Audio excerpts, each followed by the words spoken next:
Welcome to another episode of Paranormal the New Normal. I am your host, as always, Jeremy, and I'm here to try and make the world seem a little more normal. Do I ever succeed in this role? Hell no, but we're here to try at least. As always, I bring a guest to help me try, and my guest tonight is Marv Machura, and he is a man of many things, but we'll get into that in a minute. First things first, how you doing tonight, Marv? Very good. Thank you. Thank you, Jeremy. So, let me ask you this. What got you into the paranormal? It was my grandfather. He was what's known in English as a water witch, although he was Ukrainian fellow from the old country, and he would find water for everybody in the community that he lived in Alberta, and he showed me how to do it. And it was magic then, and still magic today, as far as I'm concerned, how that goes. And from there, um, other aspects of metaphysical, uh, paranormal, if you will, or those two terms are somewhat very similar, not quite synonyms. All Yeah. intrigued me greatly, and so I got into it at a very young age, and I'm still into it. I went professional a few years ago when I wrote my book, and during COVID, as a musician, I couldn't play anywhere. It was Yeah. all blocked off, except for what's known as a farmers market. I'm sure you have them there in Boston too, or must the and so when I was at this farmers markets, and I had they'd let me play for two hours at a time, and I'm already there, and I thought, geez, maybe I can do some card reading because I've always been able to do that. And so I asked them if that was okay, and they said okay, but you need to have a tent and everything else and pay the fees and a table.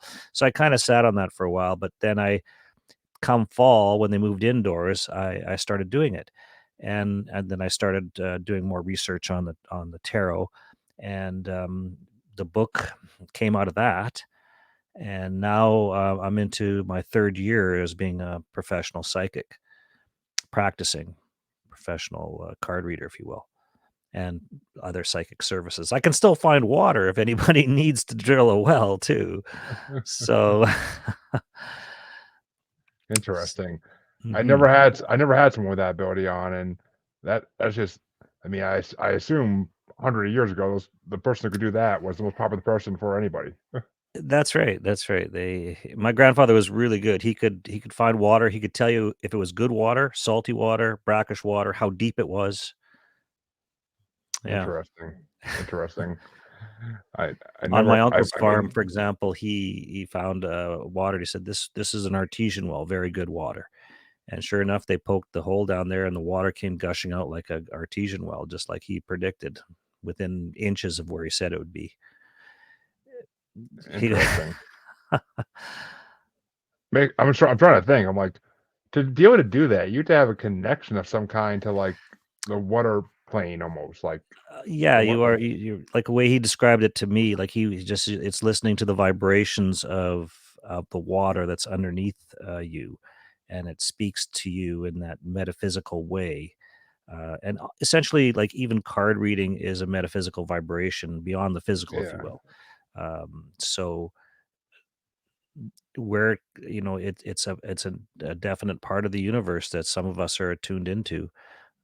I think we're all sort of attuned into those vibrations, but some of us more so than others. Musicians tend to be more psychic than your regular population, and studies have proven that. It's just because, especially songwriters, because it's vibration you're dealing with sound, after all, sound waves, and the vibration of the strings and the vibration of word and music together, if you will.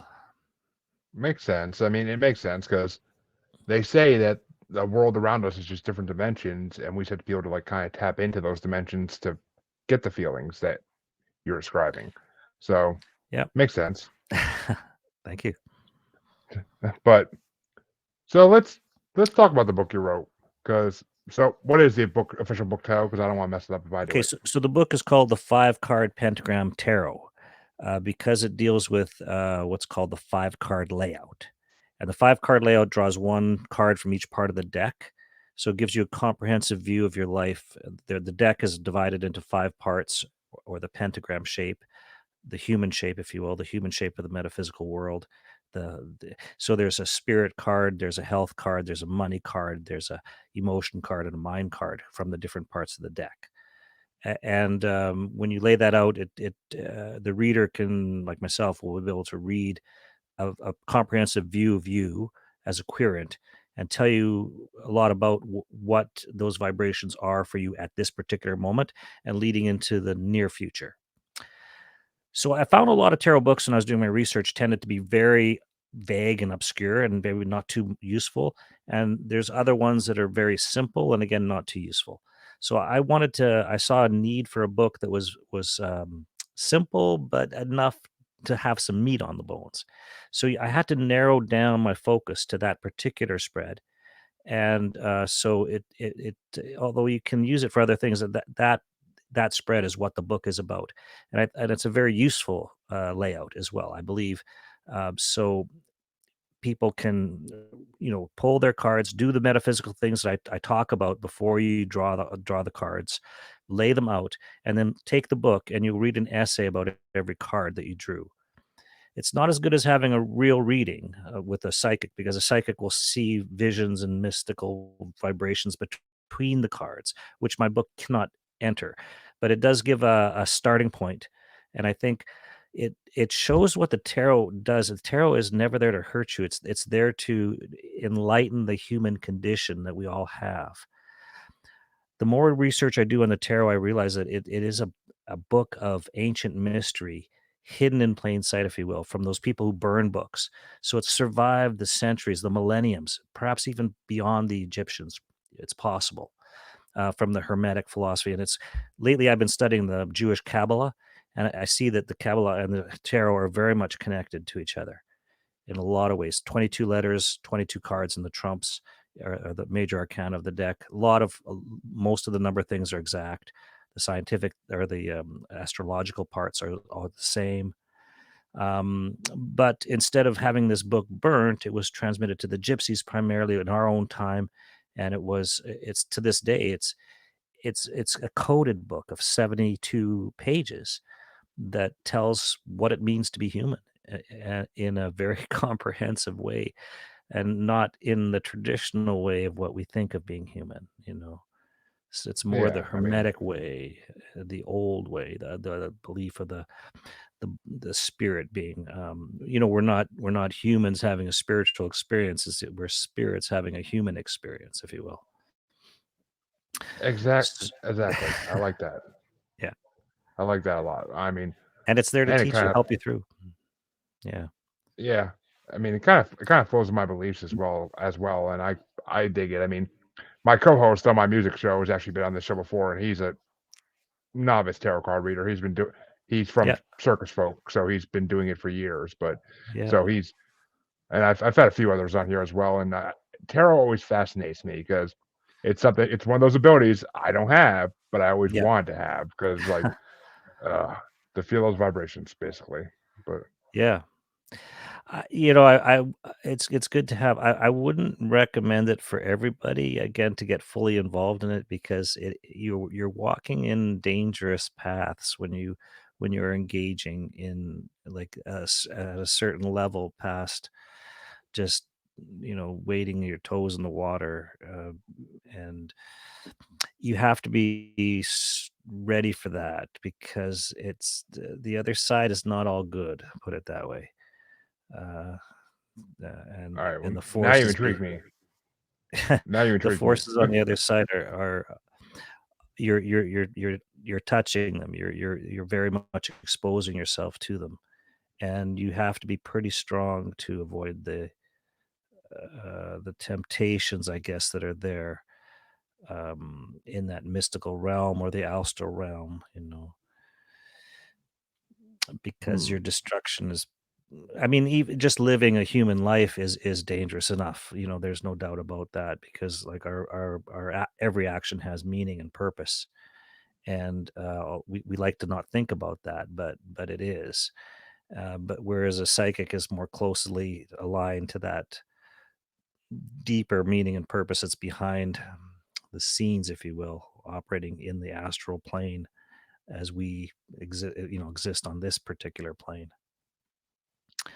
It makes But sense. I mean, still, it's like it's I'm an advocate of it, of course, but knowing what I know now about it and having been a professional for a number of years and going deeply into that, if a lot of people come to me and say that same thing, and I just have that little warning there, just having knowing what I know now about the oh, potential forces that are there. Yeah. I mean, it's the same as yeah, it's along the same lines as being like a psychic medium that helps clear out people's houses and whatnot. Because eventually, Yes.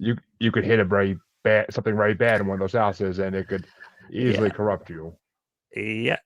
That's right. I I don't know mean, if you're familiar with the Kabbalah or not, but that's always the Kabbalistic philosophy as well. Everything has a good and a bad counterpart, and they have to be there. We can't have a only good universe like the left and right, whatever you want to call it. In a lot of psychic lives, they call it the left-hand path or the right, but that's not necessarily a good word to use because left-handed people aren't evil, whatever. But although they used to think that, right? But yeah, there's yeah, many the years ago. evil, destructive path versus the helpful path, of the psychic. Yeah, everything needs to have yin and yang. There's always yin and yang. Like, There's always balance. just in a way that people can understand, like when you say, "Hey, Jeremy, have a great day." That has vibrational power. That has, power to go on. We kind of take it for granted, but it does something. It does something metaphysical to you. And so if that's true, the reverse is true. If I curse somebody, that sends a bad vibration that way too, and that's dangerous, not only for Well, yeah, yourself, but for the other person that you're cursing. A lot of the First Nations people of North America, they understood that principle a lot better than we do, because we're kind of immune to that. But so they were very careful about how they cursed and people and how they, even just gave them the quote unquote the evil eye. Even like my ancestors in that my family that's more psychic, they were very attuned to that sort of thing. That vibration that somebody could give you would be potentially deadly. Yeah. yeah. I mean, it's. And in I some mean, ways, that's the most cowardly kind of curse you can do to somebody. If they don't know that you're cursing them, you're sending them this negative psychological energy. It's the most cowardly kind of thing you can do to somebody. But if you get good at this kind of thing, it's as real as anything else, I believe. Just so, and there's certainly plenty of that out there. oh, there is. I mean, it's funny because I had it's funny we're talking about this 'cause I had someone on last night who and she's a investigator slash podcaster in the paranormal Mhm. field, and she actually had an attachment at one point, like a year or two ago. She had an attachment stuck to her for a while, and Oh yeah. she was at a convention, and a Native American shaman came up to her and said, like, "Something's attached to you. Can I please help you get rid of it?" Mhm. And she was like, "Yeah, please do." She's like, I had no idea what's attached to me." She's like, "Didn't feel like myself for a while, but I didn't realize there's something there." Yeah. Yeah. Yeah, necromancy is the most dangerous of all of the arts for sure. I've limited experience in that, but it seems to be something that's coming more and more into my view. Which necromancy is like calling up dead people, basically. Yeah, I mean, yeah. So that Well, that I listen to enough heavy metal that I know what a necromancer is, but yeah, you know what that is. Yeah, yeah, it's there. Well, heavy metal's got yeah, for sure. which, I mean, is it really possible to call up, like, zombies, for lack of a better word? Uh, Or it's yes, it is. It is, but I think I've never seen it myself, although I've heard of it being done. Um, I don't know if you follow San Guru. that psychic from or is a he's a guru, a yoga guru from India, very famous right now, and he talks about in those traditions that when a body dies, it's not dead right away. It takes a long time for the body to die. It doesn't want to die. And like in Yeah. Ukrainian tradition, there's very, very strong traditions, and in most cultures, they have a very specific thing that has to happen when the person dies. You can't wear their clothing.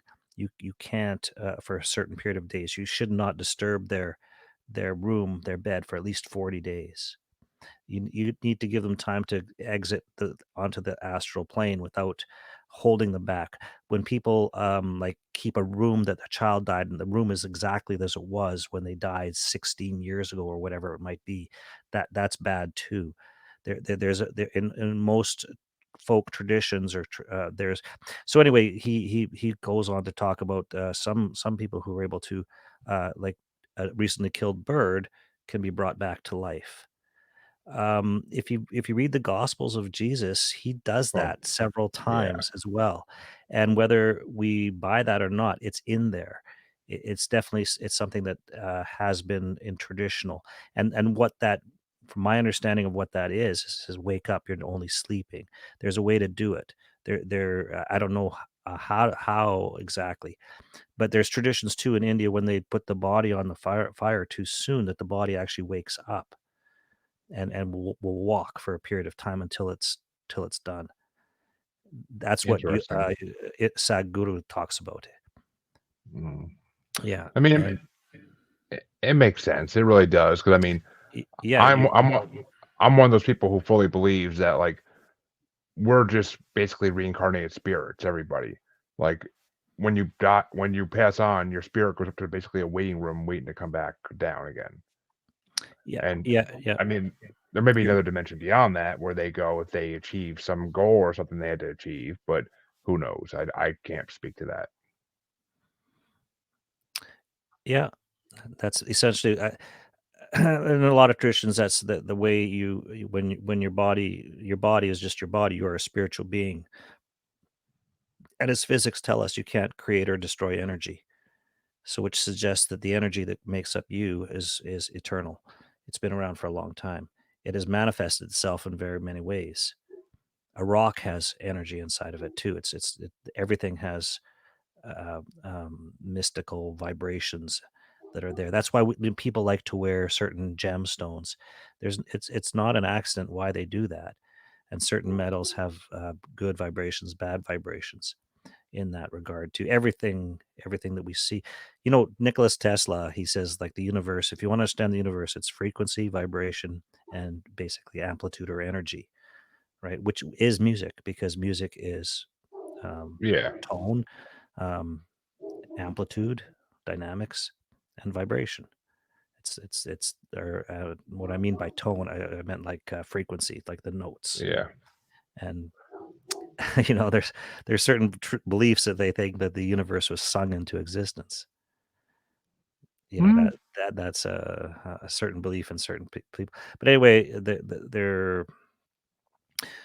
the understanding, like what I understand of it too, is that your body dies. It takes that little bit. It takes some time for your spirit to rise into the astral plane, where it's either going to be born again, or it's going to exit. There's after a certain period of time in life, or a certain number of lives, and you've reached what's called the transcendental state of soul.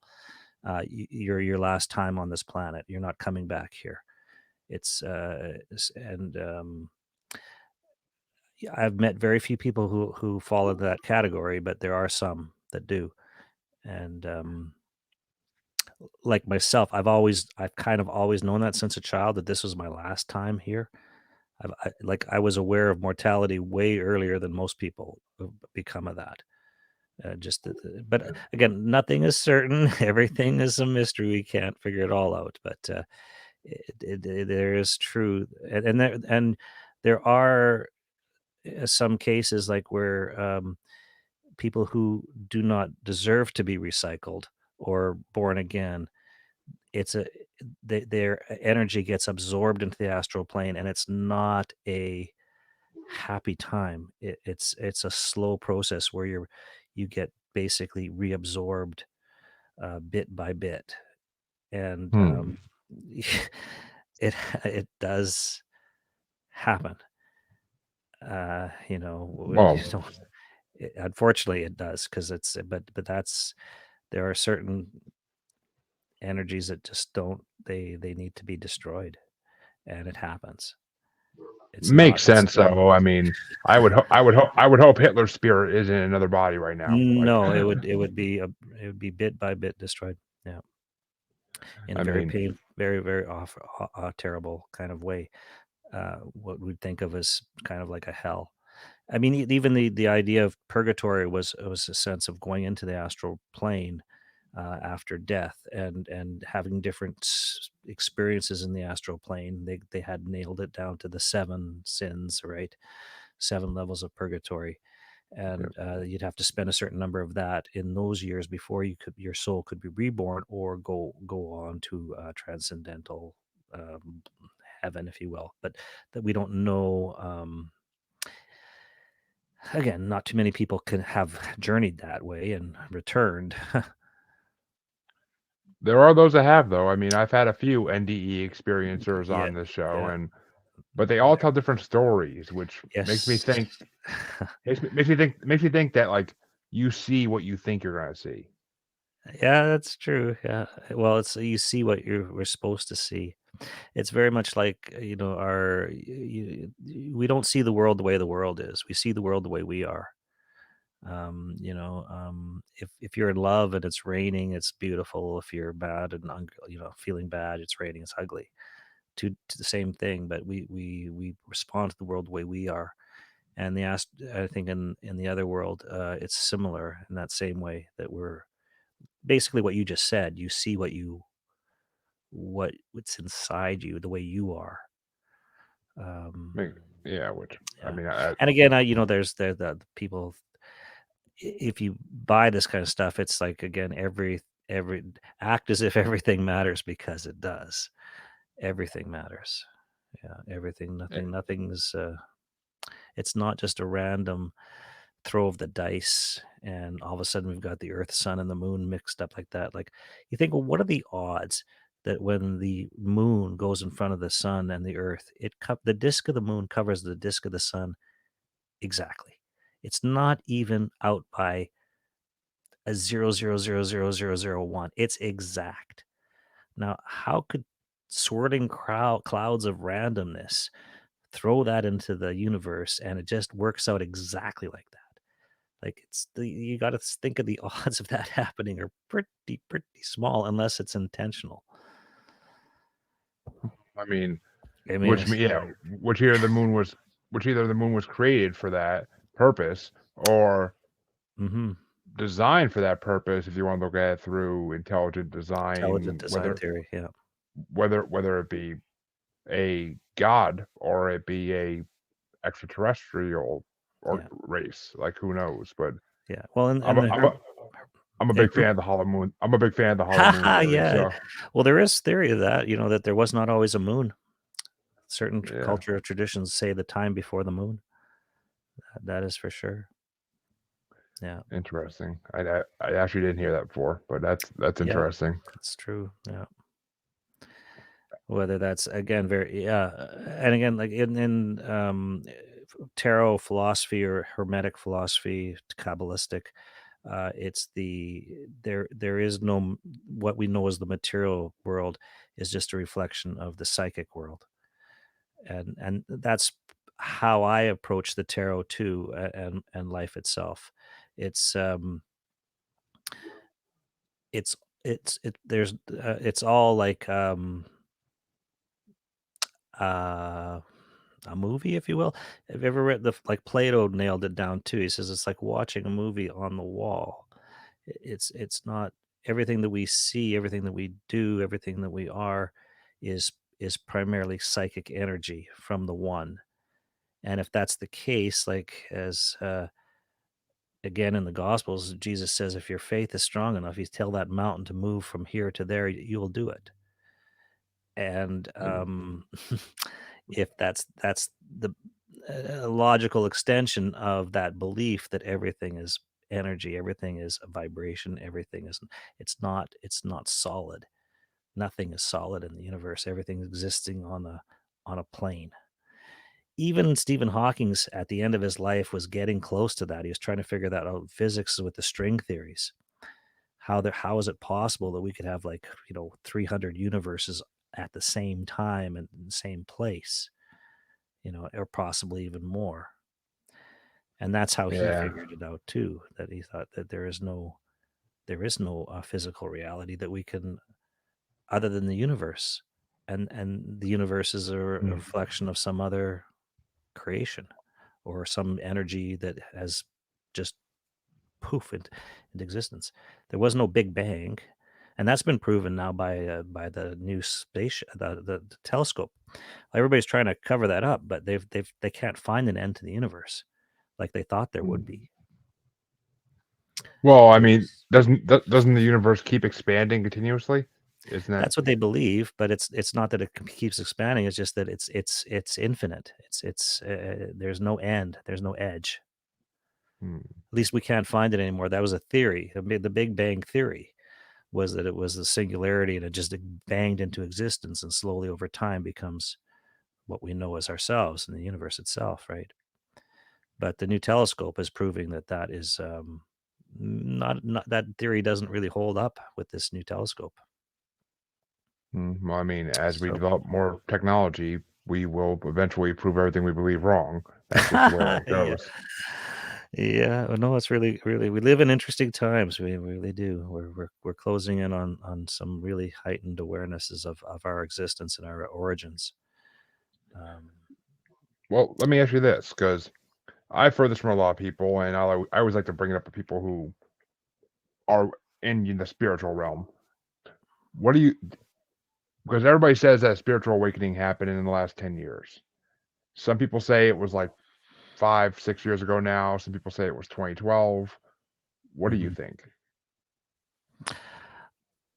Yeah, we're in it. We're right now on the cusp of the dawning of age of Aquarius. We're on a new version of our humanity. Yeah, I think the date. I'm willing to go along with 2012, the Aztec calendar, or perhaps a calendar previous to that. We don't. We're not really aware of it as much, because our lives are so short. Give us another 100 years, and we'll see it.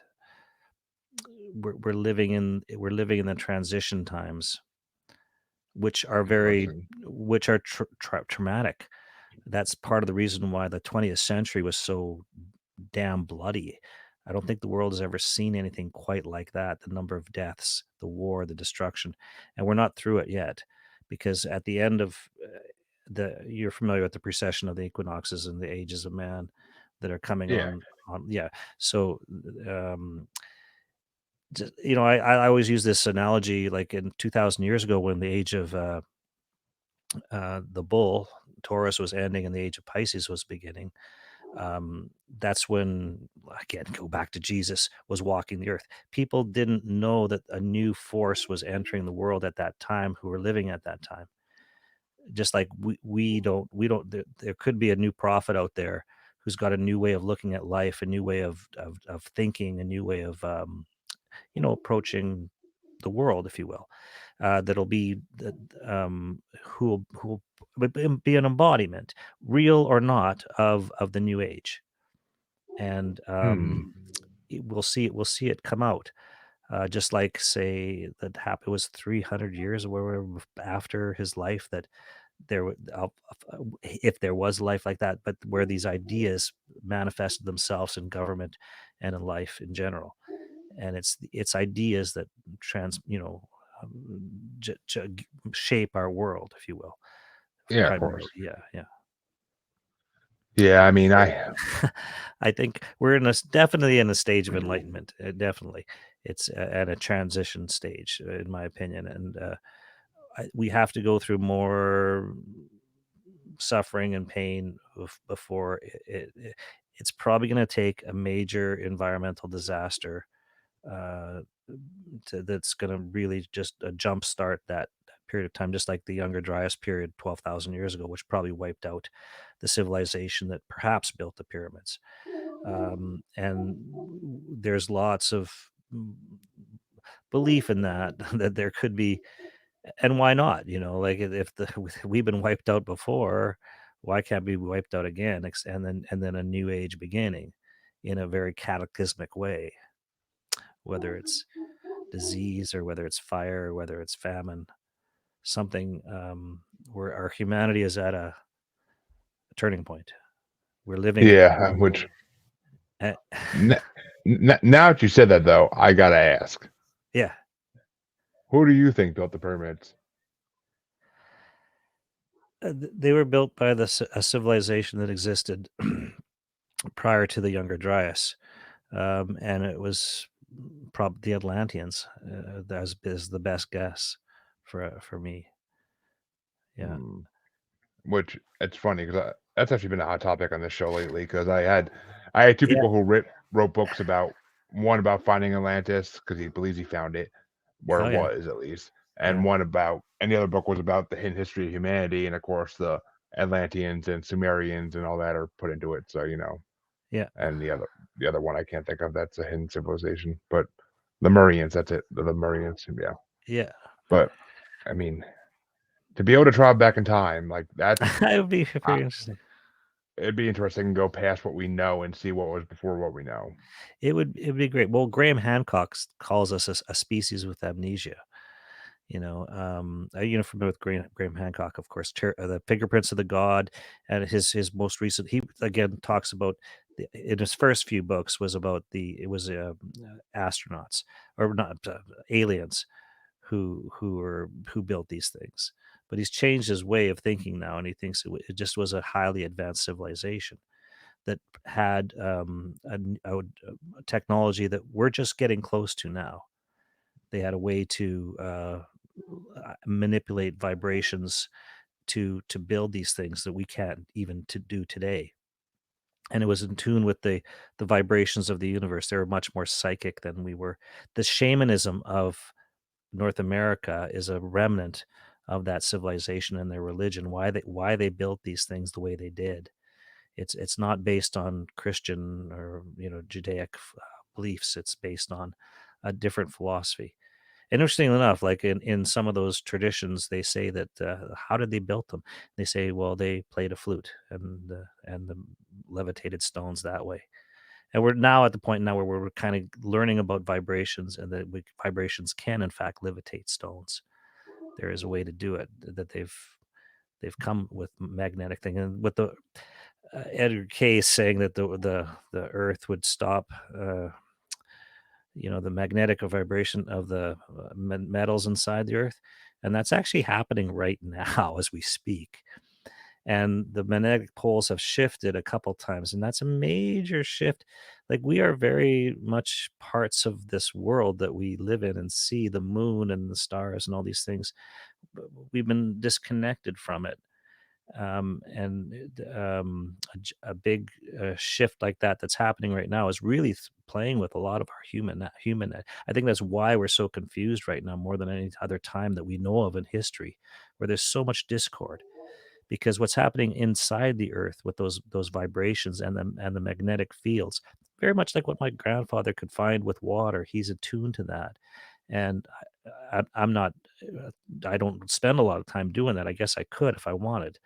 It is affecting our mass psychosis. It has been ever since Hitler, since it started, basically, that we're moving into this new realm, and it's throwing us off, like our genetics, our politics, our capitalistic system.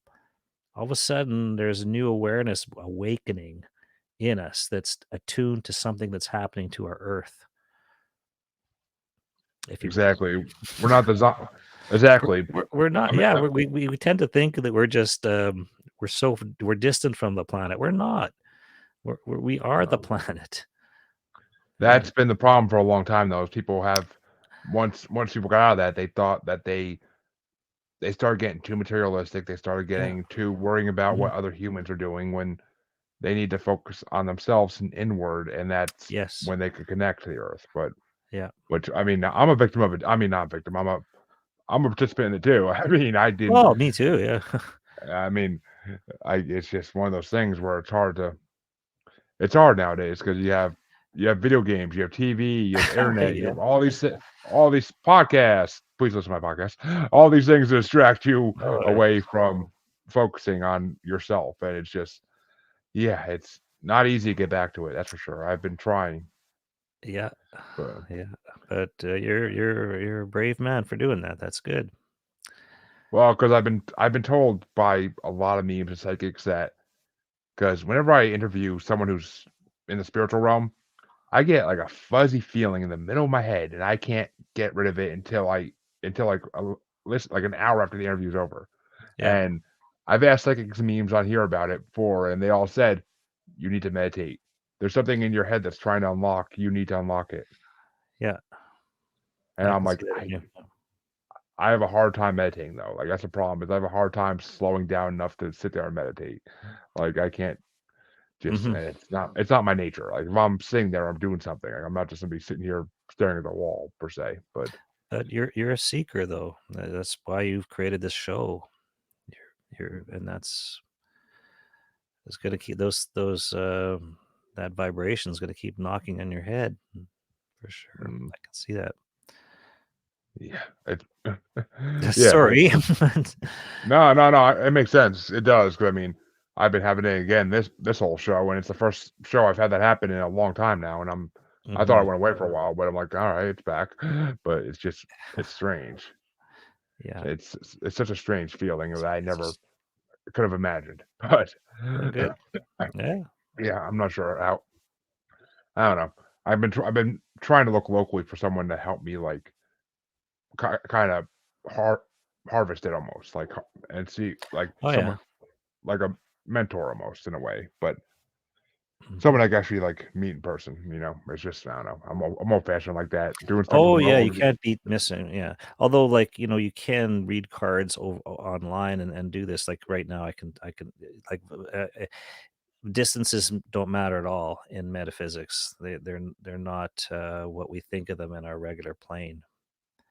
Oh, So I know that all too well. I mean, yeah. I've had mediums literally tell me about the spirit that lives in my garage, and Yeah. things I never mentioned on the show before. They were dead on about, and I was like, wow, you live in the other side of the country. How's that possible? Yeah. Like Yeah. that blew True. my mind to no degree. Like that blew my mind. But so Hmm. I mean, it's everything is possible in this world. That's kind of what I'm starting to learn. It used to be, from what I understand, it used to be more of a thing for people to develop those kind of long distance telepathic vibrations before we had telephones and telegraph, and certainly now with the whole cell phones. You don't need a magic person anymore. You have a magic device in your hand uh, that is so tuned into a of another thing is, like, I recently learned this a while ago. The Earth is exactly 1 second pulse of the digital realm of through go through the world. It's not out by a little bit. It's exactly. It takes 1 second to go from here to around the world like that. Um, in an Makes electrical sense. pulse. So is that coincidence? I don't know. I don't think so. Uh, But personally, I don't think so at least. But yeah. I don't know. I just that's why I love the paranormal. That's why I love the spiritual world. Oh There's just yeah, so much. yeah. There's so much about this world that we don't know and that we We need to don't. figure out. Hmm. I mean, it's just And you got an open mind to it. That's great. That's step number one. Yeah. Step. yeah. So I do, and the only thing I really don't have an open mind to is flat Earth theory because I just can't. I can't. Yeah. Yeah. It just hollow Earth theory. Yes, I can believe that. Flat Earth, I don't know. I don't think that could work out really. But No. No, there's too much mathematics to involve in that to exactly. try to prove that. But Well, That was interesting. Like again, I'm always like you. I'm learning it every day. There's not a day that goes by that I don't expand my knowledge in some way, shape, or form about this planet. And we're so lucky to be living in a time when all this information is available to us. You mhm. can't absorb it all, but you can at least advance daily a little bit more on this journey. Yeah, Like exactly. what's I coming mean, out of like now finally what's coming out of the moon studies, fascinating stuff. I've been following that. They've hidden this knowledge from us, but it's now coming out. Like again, that bell when they exploded something on the moon, it rang like a bell for eight yes. days. Like how's that possible? If the moon is solid, it does. That's not what solid objects do. They don't ring like bells. All right, So well, that's why I believe in the hollow moon theory. That's one of the reasons right there is that, that's definite evidence for that. Yeah. and I mean, I don't know. I kind of feel, and plus, I mean, I believe that. Oh, actually, I don't know if I do believe because I had someone on my show last week that is kind of just been disproving everything about astronauts, and he Okay. Yeah. fully he, he fully like doesn't think that it's possible for us to go up in the 60s to the moon. Like he doesn't think it's Yeah. we didn't ha- we can't get back there now. That's his argument. If we can't get back there now, we Oh. don't have the ability to get back there now. How could we have gone there 50 years ago, Okay. 60 years ago, whatever it Yeah. was? But it's just, which Yeah. I can kind of see logic in that because I'm like, Yeah. true. I mean, my theory has always been we don't go back because of what we saw there, and we were told don't come back. But that was my Interesting. theory. That was my theory. I Interesting. mean, Yeah. which is also why I think it's a hollow moon. Is I think it's a space station basically for an extraterrestrial species that's been there for a long Yeah. time, Mhm. watching us. Maybe even Atlanteans. Who knows? But They yeah, probably not. But well, no, again, I mean, we the interstellar beings. Given what we even know today, again, our physics aren't allowing us to assume that there can be interstellar travel. But perhaps it can. Just that's just our knowledge today. There was a time when we thought they couldn't fly. So true. And I yeah, mean, I it's for those people who've never been in an encounter with a UFO, I that but the people who have been in an encounter certainly have a different view of it. Again, same with like the people who've encountered near death. They have yeah, a heightened awareness to the you know. yeah. I mean, it's strange because there are so many people out there, so many famous cases of UFO abductions and whatnot, and then like the fact that people say like, "Oh no, they're all lying. That doesn't happen." It can't. No. Yeah. It's I'm again like, that's probability doesn't line up there. you're right. Just the math does not add up. And as again, the similar experiences, the crop circles, the cattle mutilations, the I mean, there's and now United States Air Force is saying that they've seen things that they can't explain, and and they're shooting them down apparently the last couple weeks. But ain't that the truth? I'd like to get behind that one for sure. Yeah, but I mean, I don't know. I It's I think that was a kind of an overreaction after that big balloon that went by in China. So there's yeah. is there something like somebody told me there was like 10,000 objects at any given time flying over the United States, and so or Canada, up here. So it's weird. That was a strange sequence of events for sure. Very odd.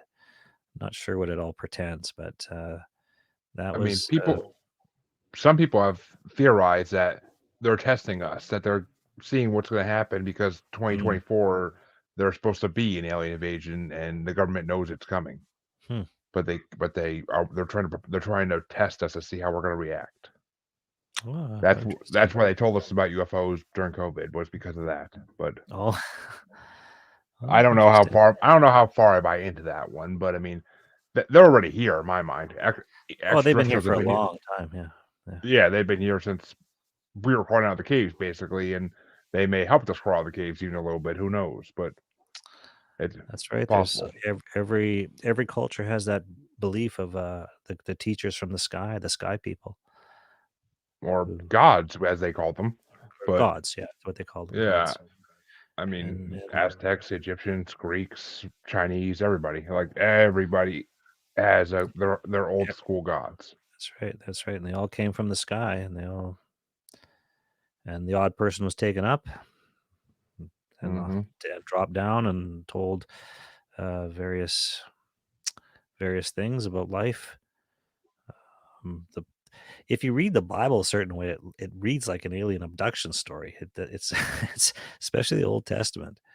Like you read it from that Yeah, perspective, and it's the fiery chariot and the all of that stuff is for us recognizable as flying aircraft, rockets, the Thunderbird, the sound of thunder, and the is very recognizable to us, but not to the hunter gatherers of old. They would have definitely thought that was yeah, they would have thought that was something out of this world that they can't explain, and they yeah. would have worshipped it because they knew that's the only thing they knew how to do. That's They right. didn't know how to question it really. But Yeah. I don't know. It's just there's so many wormholes you can go down this Oh yeah. paranormal world that Oh yeah. It's uh, great. Yeah, you need a whole case of beer to go through it all or more. I've done that, trust me. But by the end of the case of the beer, you're no better off than you were when we started. So All right, I do that. Jeremy. I do that at my other show every Sunday night with my two co-hosts. Oh, But good for you. that's that's completely. I try to take this show a little more seriously at least, but not too serious. You can't take anything in life Well, too serious. yeah, you can. But again, there's I went down that wormhole for like why our humanity requires an altered state. It seems even like little kids will spin around to give themselves some kind of altered mind. It's so much of our humanity is that. So it's not, it's almost healthy, I think, or normal for humans to engage in psychic help, if you will, or kind of a heightened awareness of their world, because we can't just as human beings, we are in the unique position to be between like a spiritual realm and a material realm. I'm not picking on beer. It could be anything, but Oh, I beer yeah. beer does work, like or have a marijuana or even tobacco. Like they're part of who we are. They I use all three, but yeah. yeah. To deny them is wrong. To I be full. mean, I yeah, I mean, you can even cross over to like the hallucinogenics and everything that people use. I mean, I personally have never really done that much of those because I don't know. They're not good for you. I know that, Well, yeah, yeah. but why aren't they good for you is the question. Is it because you're seeing something you're not supposed to see, or is it really Yeah, altering your body? I mean, I don't know. yeah, yeah. Well, ultimately, it alters your body, depending if it's good or bad, I guess. Everything's got a good side and bad side, like True, it's very true. uh, beer, whether it's beer, coffee, exercise, or you name it. And so Yeah, I agree. I agree. you're searchers. We're searching again. You can't give up. You just got to keep going forward. I think our purpose here on life is to understand and to learn and act on to create a future. It's not a process of finding ourselves. It's a process of creating yourself. Yeah, Which and that's I like that. that's the Like, nature of learning. Is that like if you come to something that is trying to teach you something, and you don't go away with some kind of change, you haven't learned, because learning is change. And the like I've written about this too in my other career as a teacher, the transcendental nature of learning. What I tell my students when they'd enter the classroom, I said, like, if you leave this classroom the same way you entered it, nothing has happened. I could be the greatest teacher in the world, but if you don't come out of there slightly different, and there are times when you come out of the classroom completely changed, a transcendental experience happens for you. And you've probably had those experiences. They don't happen too often, but they do happen when your mind just gets blown. We say that, where there a certain sense of clarity comes to you that you've never had before. and that can happen in a classroom as long as the teacher is focused on that type of learning, that transformational nature of learning. And the transformation, just like saying learning how to spell a word, but you've learned it. Your brain has physically translated something else or changed, physically changed, which leads to physical change or spiritual change, I should say. And it's all Yeah, I mean, driven by verbs. I've had a few of those college courses where you walk out a different person, like 100%, but Yes, it's and you see the world differently. It's like, whoa, what the hell? Wow, that opened my eyes. Or you watch a and show on you're YouTube, and right. it's like, wow, Yeah, and you're you right, got to be but ready it for does it. take certain teachers. It takes certain teachers to do that, though. It Not does. Yeah. a lot of teachers, you walk out of the class at the end of the year, you're like, "I didn't learn shit. Okay, throw away the book." Oh yeah, But yeah. Yeah, you're a majority teacher. Like again, I've had a career in teaching, and uh, unfortunately, it's a profession filled with a lot of people who shouldn't be doing it.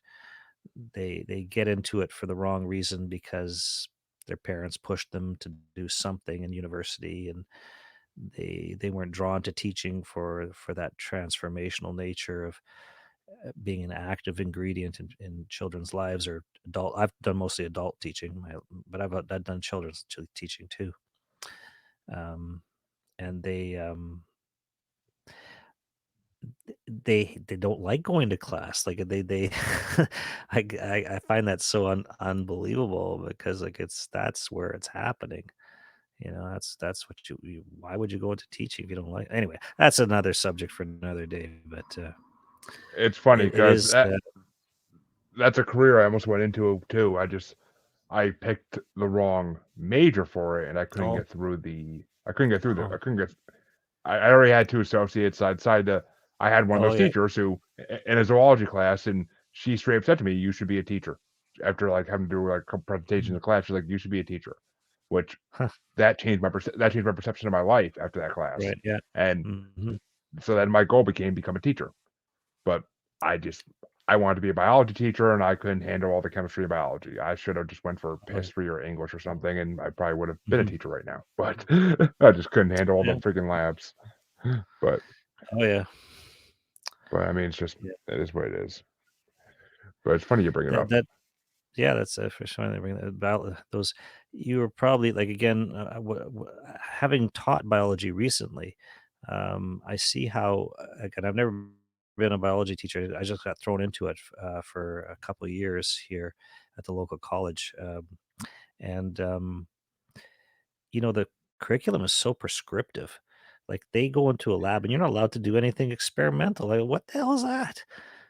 So I was sort of eventually I got pushed out of my job because I was trying to get these kids into a more constructivist curriculum where they wanted to why do you need to like dissect a frog to prove for the millionth time that the frog has a heart muscle and a circulatory system that keeps it alive?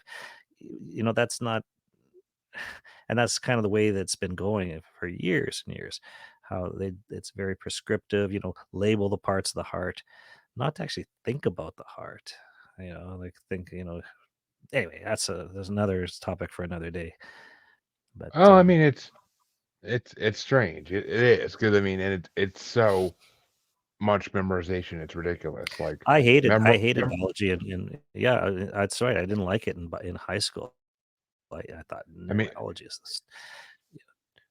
yeah. I mean, What having to good is that? memorize every bacteria name, every species name is just like forget about it. I can't do that. I can't do that. No, no, I yeah, you shouldn't have shouldn't have to. to.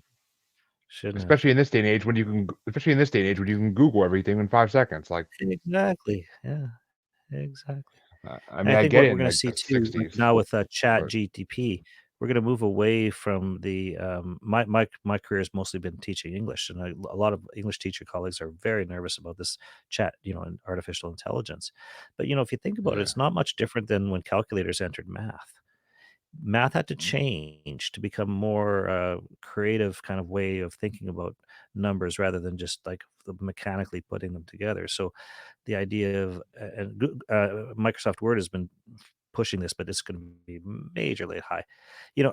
Just as an aside, but like my graduate work was on an English curriculum through the years previous to mass media, because I'm actually a McLuhan philosopher too, and he said that the media of communication altered the way we teach and altered our whole society. And primarily, he's still right, but so I proved that by going back to what they were teaching prior to radio and what came after radio and stuff like that.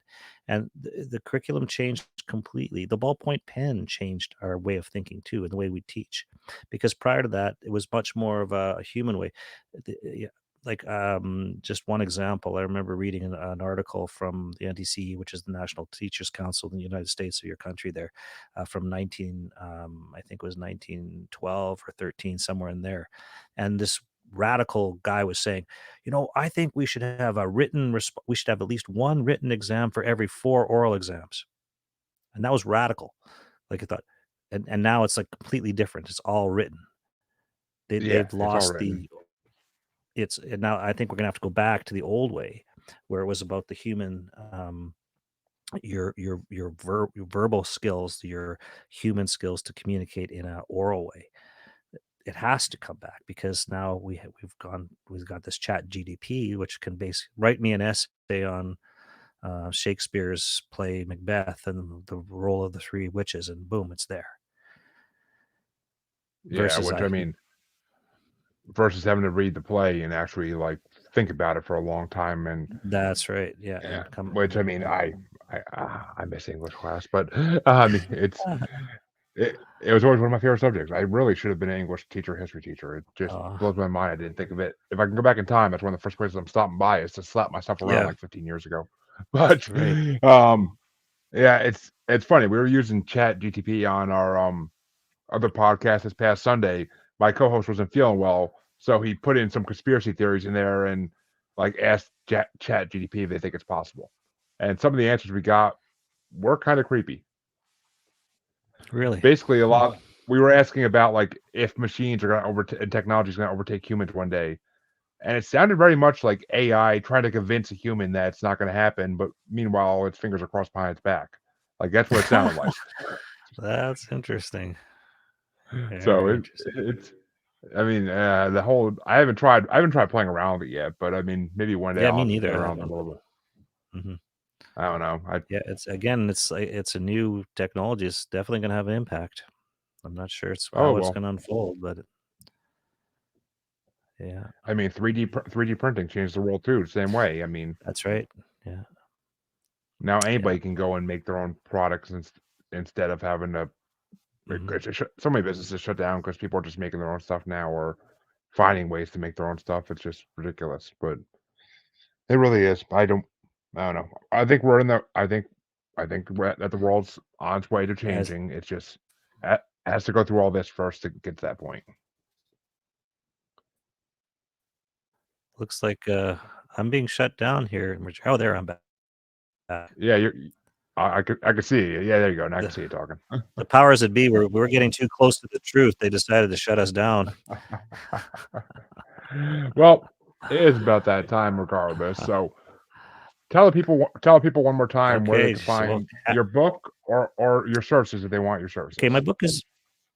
My book is available online through all the regular outlets, Amazon, and you name it. It's the 5-card pentagram tarot, very reasonably priced. A book that may change your life, and I think a book that can help guide you. I mind to help people forward using the tarot, and the tarot is there to do exactly that, among other things. You can also look me up at marvmachura.com for my music if you're interested in listening to some Western Canadian roots music. That is my specialty, and you can connect with me there. I look forward to anybody who wants to reach out and ask a question or engage with me in that way. Thank you, Jeremy. Sounds good. And I'll of course put your website and your book link right in the description of the podcast as well. So anybody they can just copy and paste or Beautiful. click however that Appreciate happens. that. And it's been fascinating talking to you, Jeremy. Oh, it's been a whirlwind of going down wormholes, basically. But it's been fun. It's been very fun, and these are the kind of conversations I like. I don't like Me scripted too. conversations that feel scripted. I like freeform stuff like this. So You bet. it You makes bet. See where it it's more goes. interesting for listeners. More interesting for listeners, in Yep. my opinion, too. But I agree. well, I thank you for coming on, Marv, and all my listeners. You're You very know where you welcome. can find me. So go check out all my stuff. And if you're watching on YouTube, please like and subscribe. And if you're listening on Spotify or any podcatcher, please like and subscribe as well. It helps with everything. Trust me. Very good. And Marv, I will definitely talk to you again sometime in the future. And all my listeners, Thank you. have a good night.